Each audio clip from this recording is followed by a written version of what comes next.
Welcome back to another video on the Devhar region, a Pokemon region based on India, Nepal, and parts of the surrounding area. Today, we're checking out some Pokemon inspired by India, but more prominently Hinduism, as approximately 80% of India's population practices it. So obviously there would be a swath of Pokemon representing it in an India-based region. Oh, and if it wasn't welcome back, make sure to hit that like button, subscribe, and hit that notification bell so you don't miss out on future videos. And if you've been enjoying the Devhar region, or just my videos in general, I would greatly appreciate it if you could join the PragMagik Patreon. You can get exclusive first looks at upcoming Fakemon, early access to videos, behind-the-scenes content, and even suggest what videos I make next. Supporting the Patreon directly helps me make more Fakemon videos like this, so make sure to click the link in the description to check it out. Anyway, let's get back into the Devhar region. When we last left off in the story, we had received our starter Pokemon from Professor Fig. After you've made your decision, he will hand you some Pokeballs, give you the standard catching tutorial, then invite you inside Mahandaya to meet his protege, Professor Banyan, who will further explain the trainer qualification exam. But before you can make your way into the city, a young woman bumps into you, knocking your freshly acquired Pokeballs out of your bag. Oh, sorry. Didn't mean to make you drop all your stuff. Wait, did you just get your starter? Well, if you don't mind, could I challenge you to your first battle? Really? Awesome. Let's do this. Go, Bull Beauty!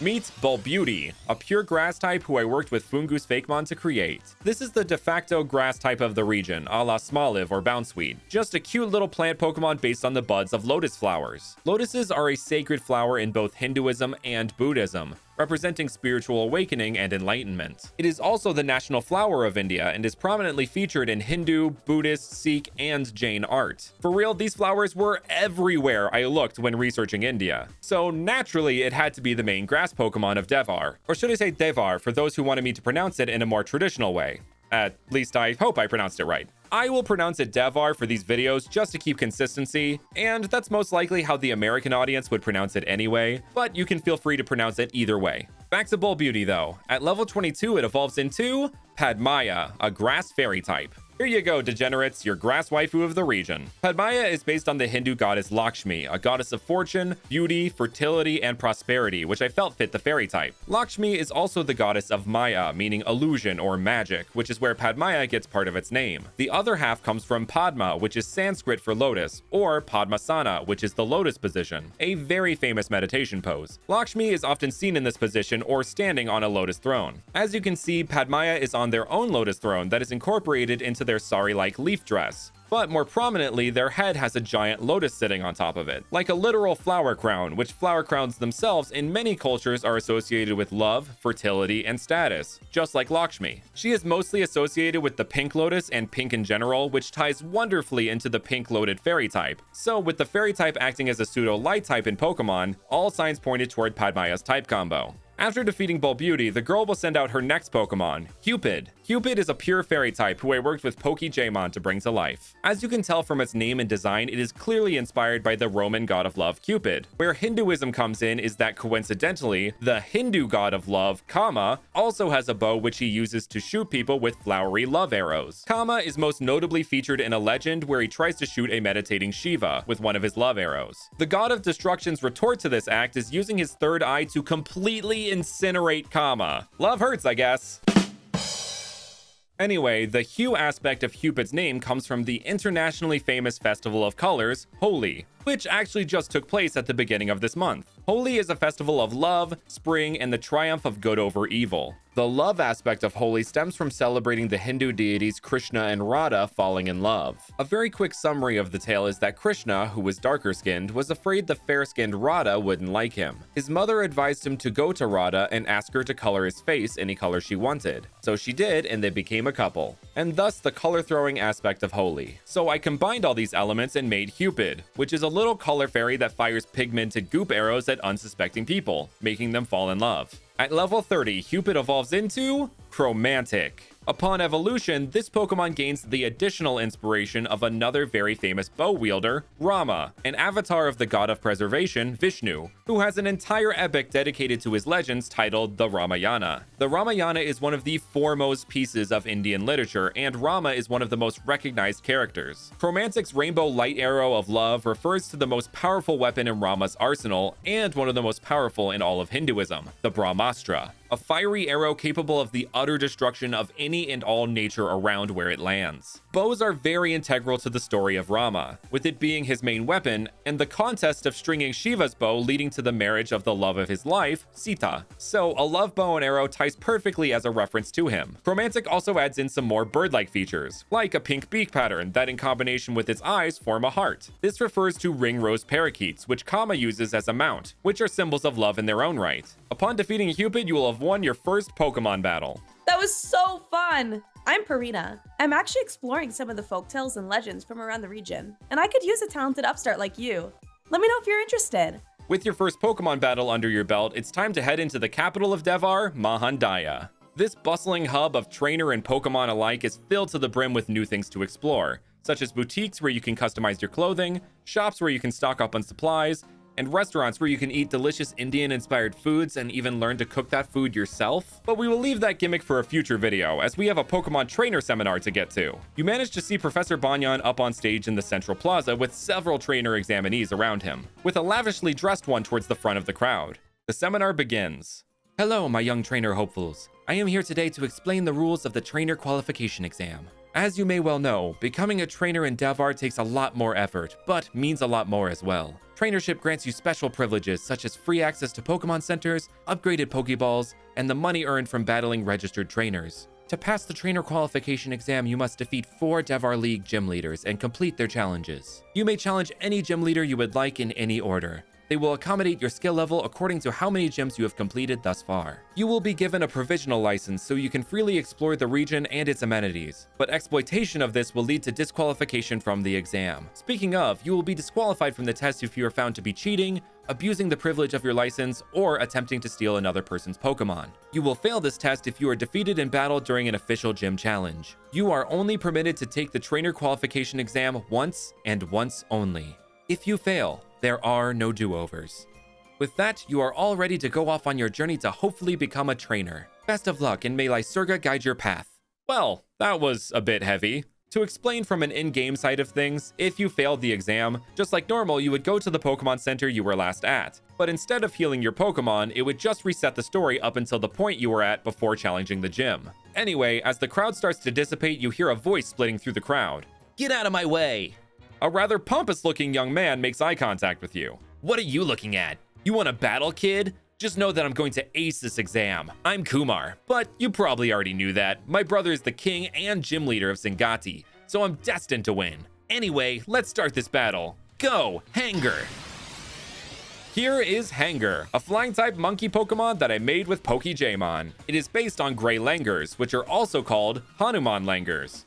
Do you see where I'm going with this? Hanuman is the king of monkeys and a god of courage, strength, devotion, and discipline, who is also a major character in the Ramayana, being Rama's greatest companion throughout most of his journey. Hanuman, being a god, has many incredible abilities, one of which being the power of flight. He is also the son of Vayu, god of wind, so the flying type made complete sense to me, and I thought it would be a fun and unexpected approach. Considering we have so many monkey Pokemon already, I really wanted this one to stand out, and a majority of flying types are just birds, so why not mix up the type representation a bit? The sash-like tail that Hanger has is meant to reference the sash that Hanuman is often depicted with, but also aerial silks. I imagine Hanger swings through the air like it's flying and could even create little clouds to swing from, kind of like the dragons can in One Piece. Another one of Hanuman's abilities was essentially invincibility, which he is granted by various gods, but specifically Indra, god of thunder, grants Hanuman vulnerability from his Vajra, a weapon used to create lightning, that Indra had previously hit Hanuman with.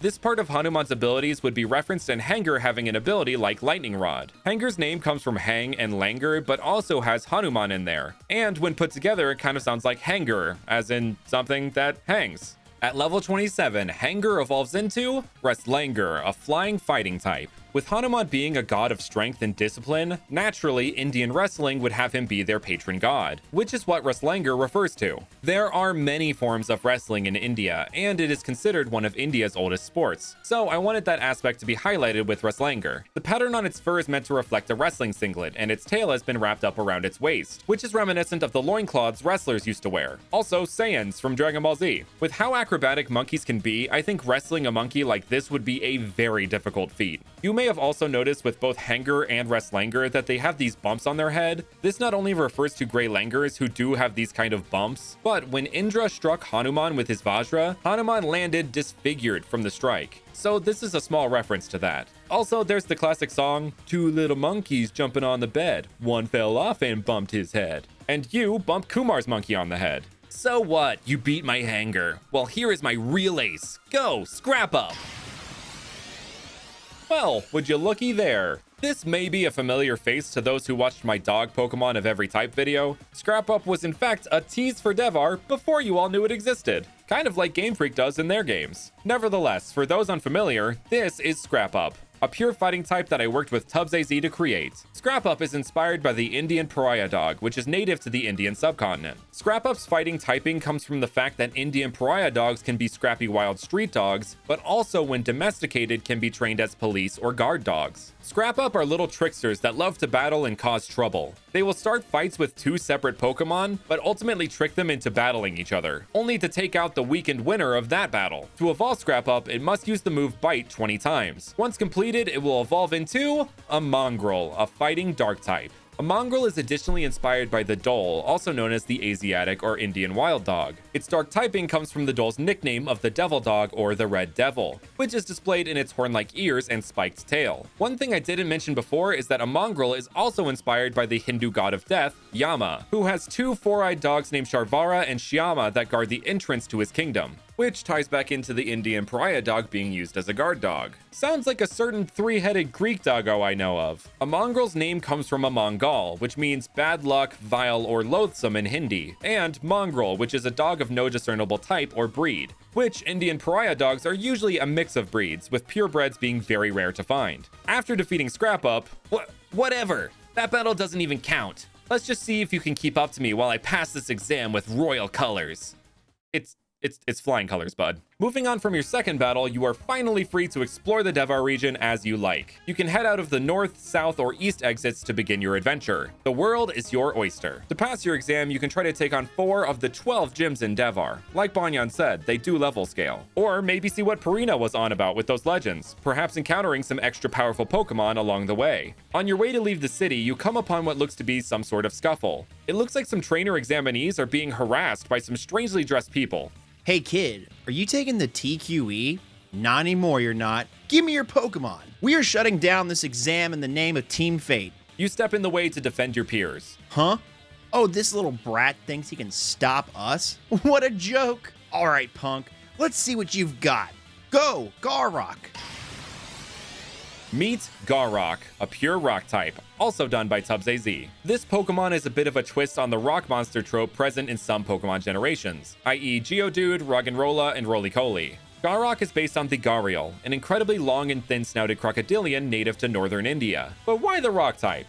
Well, the Gharial's name comes from the peculiar blob on the tip of the male Gharial's snouts, which resembles an earthenware pot called a Gara. But there's more to it than that, which I will explain after Garrock evolves into Gargoyle, a rock dragon type.